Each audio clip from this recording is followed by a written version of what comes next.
Seu parente foi preso e alguém te disse que é só entrar com habeas corpus, né? Mas será que isso é verdade? Hoje eu vou te explicar o que é um habeas corpus, quando ele deve ser usado e quando ele não deve ser usado. Muita gente chama habeas corpus de recurso, mas não é verdade. O habeas corpus é uma ação autônoma, ou seja, é uma ação que a gente entra contra um ato do Estado que serve para garantir o direito de locomoção. Traduzindo, é uma ação para garantir que você não fique preso de forma ilegal. E o habeas corpus está previsto tanto na Constituição Federal quanto no Código de Processo Penal. Para saber se cabe habeas corpus, é preciso fazer uma pergunta muito simples. Alguém está preso ou sua liberdade está ameaçada de forma ilegal? Se a resposta for sim, cabe habeas corpus. Mas atenção, o habeas corpus não é um truque de mágica que solta qualquer pessoa no estalar de dedos. Ele só serve quando uma pessoa está preso ou quando corre o risco de ser preso de forma ilegal. E é claro, o habeas corpus tem um amplo espectro. Essa ilegalidade pode acontecer por uma formalidade que não foi seguida pela polícia ou pelo juiz, pelo promotor. Pode ser uma legalidade no auto de prisão em flagrante, ou seja, quando a pessoa já está presa. Pode haver diversos motivos para que o habeas corpus seja utilizado, inclusive na fase de execução de pena e até como substitutivo da revisão criminal. Mas nunca se esqueça, precisa ter uma ilegalidade acontecendo. Isso é pré-requisito para o habeas corpus. E a prova dessa ilegalidade precisa estar pré-constituída. O que isso significa? Isso significa que não dá para a gente produzir provas no habeas corpus. Não dá para eu entrar com o habeas corpus para provar que uma ilegalidade está acontecendo. Muito pelo contrário, para que um habeas corpus tenha a chance de dar certo, eu preciso pegar essa ilegalidade que já está provada e colocar junto com o habeas corpus. Então vou dar alguns exemplos de quando cabe habeas corpus. Imagina que a polícia invadiu sua casa sem mandado, sem seu consentimento e sem flagrante, mas achou alguma coisa ilegal lá dentro. Nesse caso, a entrada domiciliar, ela já é ilegal por si só, por isso cabe habeas corpus. Outro exemplo, quando o juiz decreta a prisão preventiva de alguém com base na gravidade em abstrato do delito. Isso não é fundamentação suficiente para decretar a prisão preventiva, porque a regra é responder o processo todo em liberdade. Então, só o fato de alguém estar respondendo por uma acusação grave não deve implicar necessariamente na sua prisão preventiva. E nesse caso, cabe habeas corpus para a instância superior. Enfim, a gente poderia ficar citando diversas situações aqui que cabem habeas corpus, mas é muito importante que a pessoa precisa estar presa de forma ilegal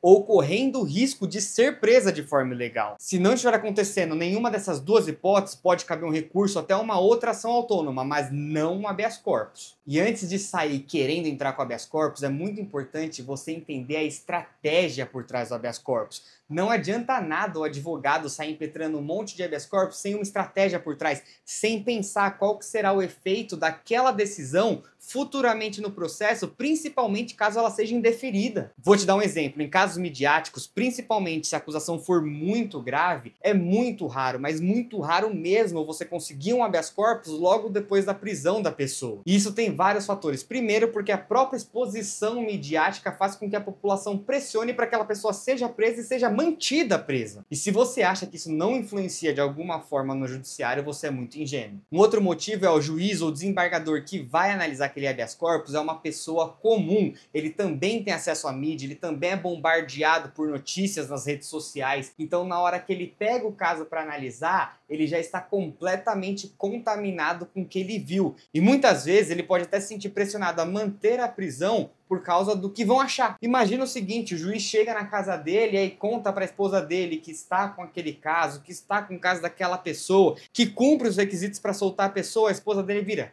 você vai soltar esse monstro? E veja, eu não estou falando aqui que o juiz é facilmente influenciado. O que eu estou falando é que existem elementos externos que podem influenciar o juiz. E é por isso que o advogado precisa atuar de uma forma muito estratégica. Precisa pensar em como um possível resultado negativo daquele habeas corpus pode influenciar o processo mais para frente. Muitas vezes é mais prudente esperar a poeira baixar para depois impetrar um habeas corpus e ter mais chances de você conseguir a liberdade. Pensa comigo, o que é melhor, ter um habeas corpus decidido rápido, mas indeferido, ou ter um habeas corpus que foi impetrado depois, não tem uma rapidez tão grande na decisão, mas com altas chances de ser deferido, ou seja, de ganhar o habeas corpus. Por isso é muito importante que você esteja orientado por um bom advogado criminalista e quando você escolhe um advogado para te representar ou para representar o seu parente, você entenda a estratégia por trás, entenda por que ele está impetrando um habeas corpus e principalmente porque ele não está impetrando um habeas corpus ainda que seja cabível. O processo criminal ele não é simples, ele é como um jogo de xadrez, demora e cada movimento que você faz pode e vai influenciar o resultado final. Se você gostou desse vídeo, clica no joinha para eu saber que você gostou. Se ficou alguma dúvida, se você quer falar alguma coisa, manda aqui nos comentários. E para você saber seus direitos e saber como agir caso o processo penal te alcance, já se inscreve no canal e ativa as notificações.